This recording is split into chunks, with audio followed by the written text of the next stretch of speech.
Alright guys, Happy New Year. I haven't done a video for a while. It's primarily because I haven't bought anything that's worth showing you guys. But Doing Grey have just released their new best of, and I feel the need to get this up and show you guys whether it's worth half a damn. So any of you guys watching this video, I'm sure I don't need to go into detail on the band. They've been going for 20 years, and each of their albums has shown a steady growth in maturity in sound, real evolution. I think if there was ever a band to highlight growth and maturity, it's Doing Grey.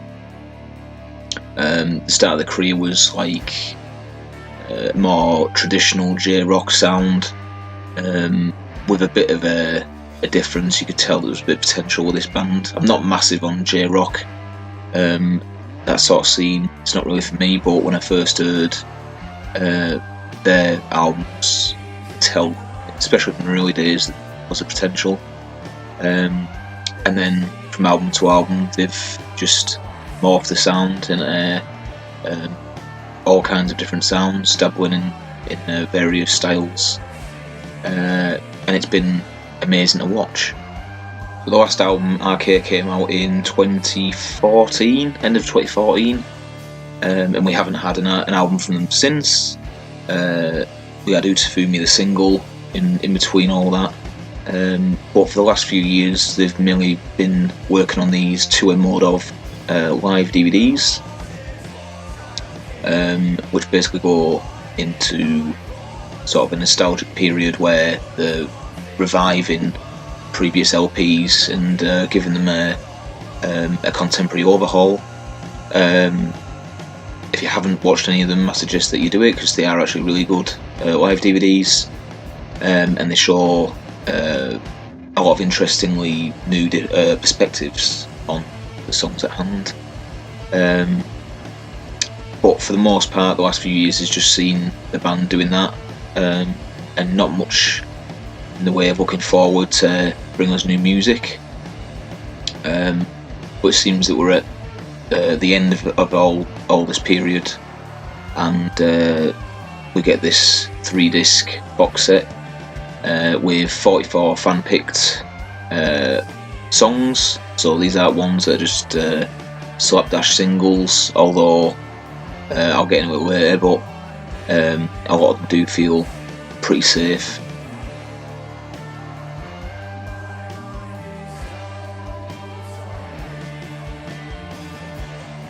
So before I show you what you'll be getting from a packaging perspective, I'm just going to give you a quick review on what I actually thought of the tracks themselves. There's 3 reasons why I bought this package. The first is because of Doing Grey's track record for these kinds of things. Like, normally over here in the West, it'd normally be a milk and cash cow sort of scenario where there's very, very little effort put into it. But with Doing Grey, they normally go the extra mile in delivering to the fans. So that was the first reason why I didn't write this off. The other 2 reasons were 3 of the 44 tracks were going to be remakes. Again, previous experiences, they've been really, really interesting renditions, and I actually think that in a lot of ways they're better than the originals. And finally, the last reason was that the remainder of the songs were going to be remastered. So I was expecting an Ouroboros remastered and expanded kind of scenario, where they're really getting the nitty gritty on the production, because I do find the production on a lot of the older works to be pretty choppy. In fact, actually thinking on it, I think Doing Grey have a lot of problems with production. It really is hit and miss. So I was hoping to get really different perspective on these songs, as well as the 3 remakes. And ultimately, I feel this thing is a complete waste of time. So with the remakes, which is what I was banking on, or looking forward to the most, the biggest problem with it is the production on these 3 songs. If you thought the original Ouroboros was muddy, a bit dodgy, then you'll be blown away by just how bad these 3 songs sound. The 3 songs that they've given the overhaul to is Third Empire, which was on Bulgar, if I'm not mistaken, Beautiful Dirt, which is on Words to Death, and Fukai, which was a B-side to one of the singles from way back in the day. I can't remember which one it was, so apologies for that. But yeah, the production is dire. I feel that the guy responsible for it, he needs firing, and they're going to need the money back for the work that he's put in, because all his production's done is suck the life and character out of the heart of the songs. My second problem with the songs, bar that, is that there isn't a great deal of difference. Koyo's vocals have a little bit more variety to them, but it's a really, really safe and lazy rendition, I feel anyway. If you listen to any of the previous ones, like Obscure, there really is a difference in their change-ups, and I just feel these 3 were a complete waste of time. And as for the rest of the songs that are on this thing, they vary in quality, but for the most part they just feel like they've had the volume amped up to the max. I really couldn't tell any differences. You'll notice more from the early works to mid-era, the likes of Volga. You'll see a slight difference in volume. The biggest cheeks when you get to the latter half of the career, and there's absolutely no differences whatsoever with a lot of the songs.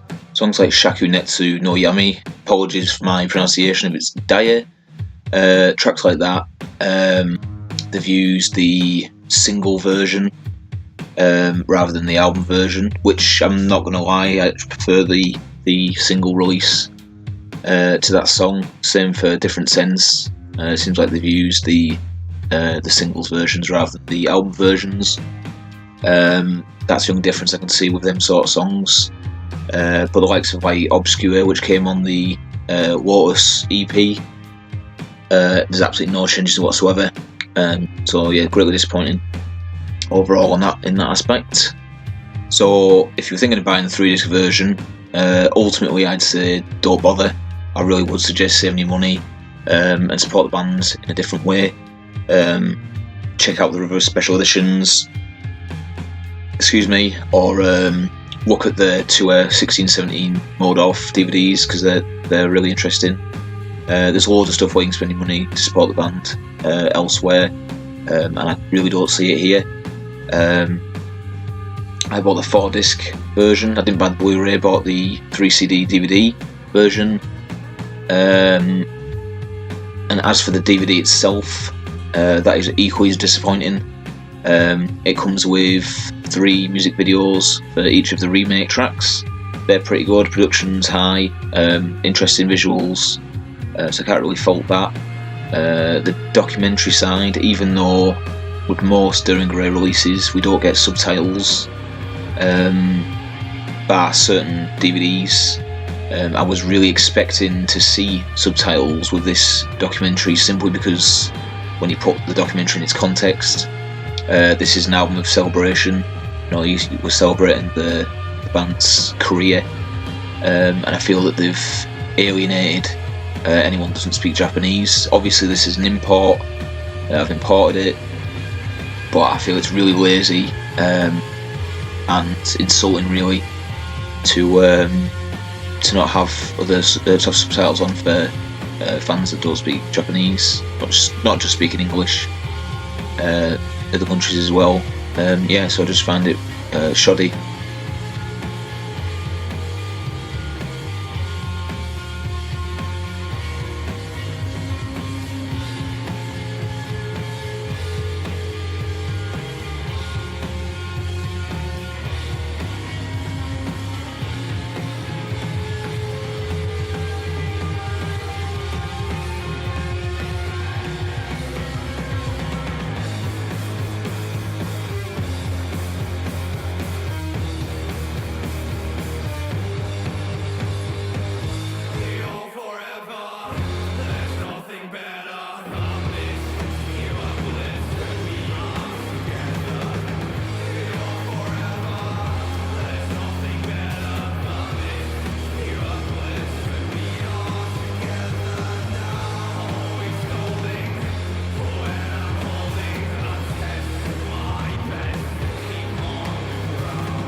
So overall, pretty disappointing.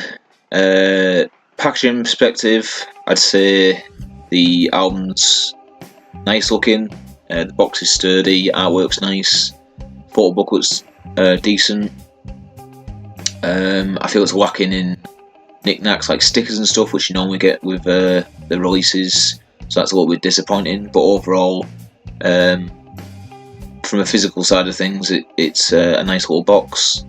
As for the stuff that's contained on the CDs and DVD, I give the whole thing a 2 out of 5 because I feel they haven't done enough to justify selling this thing, really.